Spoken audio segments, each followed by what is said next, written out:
Bonjour à toutes, bonjour à tous. J'espère que vous avez apprécié l'épisode précédent consacré à la seconde main et au mieux consommé, avec l'influenceuse responsable Inès Moreau, qui a fondé le compte Les Petits Gestes. Après cette hors-série, on se retrouve pour le format habituel. Je suis Héloïse, commissaire-priseur dans le nord de la France, et je vous invite avec Objectum à découvrir l'histoire parfois méconnue des objets du quotidien à travers les siècles.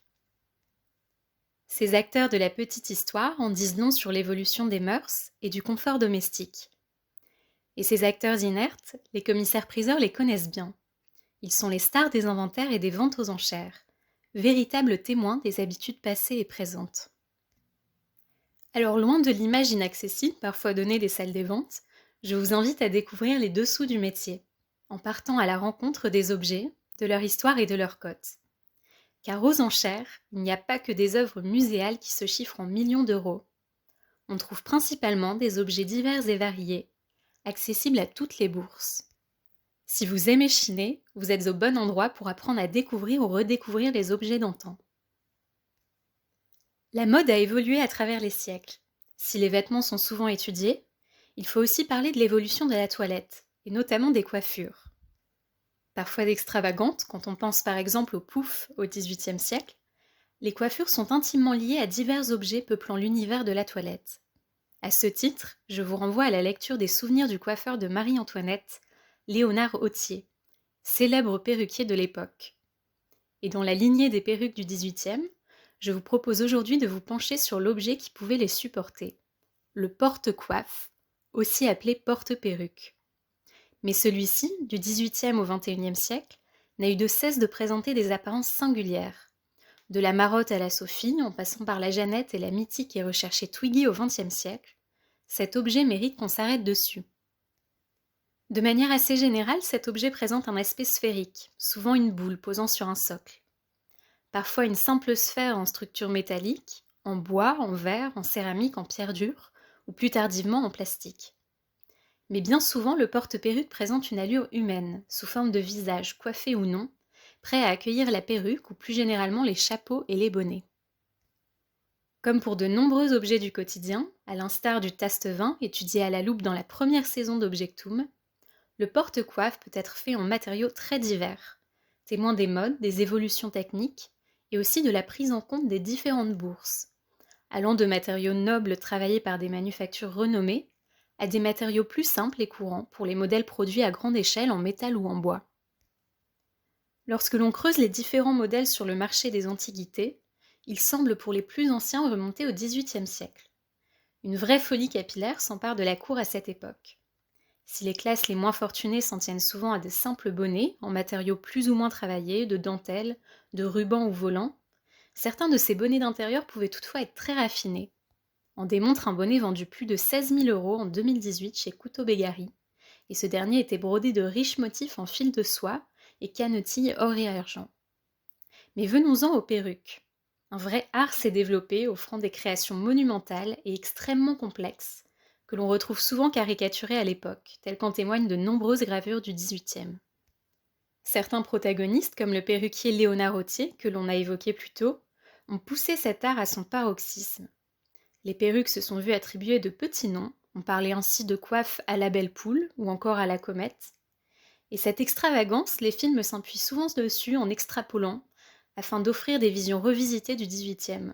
On démontre le film Marie-Antoinette de Sofia Coppola ou le plus récent Madame du Barry de Maïwenn. Après ce bref point capillaire, revenons-en à notre sujet, le porte-perruque. Les modèles passés sous les maillets d'ivoire en salle des ventes témoignent de la diversité de leurs matériaux et centres de production, tout comme les collections muséales. L'an dernier se tenait une exposition très remarquée au Musée des Arts Décoratifs à Paris. Des cheveux et des poils, explorant l'univers vaste du sujet et tous les objets qui y étaient liés. Quand on plonge dans les collections du Musée des Arts Décoratifs, ou encore de la Cité de la Céramique, de nombreuses manufactures et centres de production sont représentés, de Rouen à Nevers en passant par Saint-Jean-du-Désert.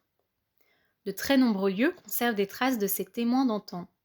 À la Malmaison, on retrouve ainsi des porte-chapeaux 19e en bois, tandis qu'à Roubaix, on retrouve plutôt des modèles du XXe siècle, en structure métallique ou en bois peint et incrustés de motifs floraux, traduisant plutôt le travail artisanal et populaire.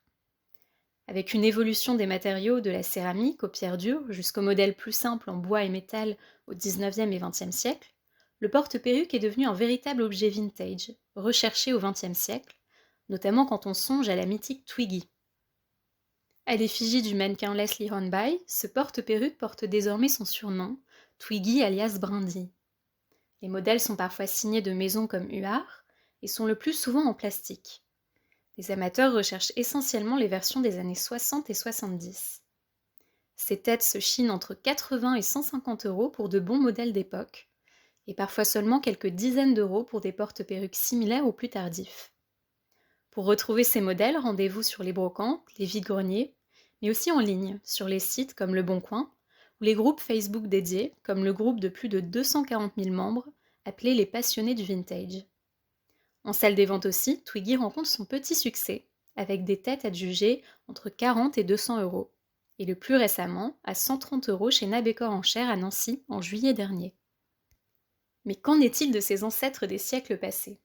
Les porte-perruques en bois ou métal des 19e et 20e siècles ont très souvent des adjudications tout à fait abordables, allant de 10 à 20 €, et souvent pour un lot de plusieurs. Au XVIIIe, c'est une autre affaire et la cote de cet objet dépend de la manufacture, de la préciosité ou de la beauté du matériau, et aussi de sa rareté sur le marché de la collection.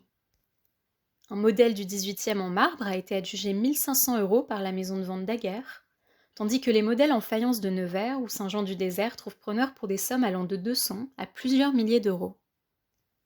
Si vous voulez vous procurer votre porte-perruque, il y en a plusieurs qui passent prochainement en vente, accessibles en salle ou sur Drouot et en enchères. Le 4 septembre, la maison de vente Richard propose un porte-perruque en lot avec divers bibelots pour une estimation basse globale de 30 €. C'est le lot 136 de leur vacation. Une Twiggy est proposée sur une vente 100% online de la maison Estime Nation. L'enchère actuelle est de 32 € et la vacation se termine le dimanche 8 septembre. Elle porte le numéro 129. J'espère que ce retour au format classique des épisodes vous aura plu.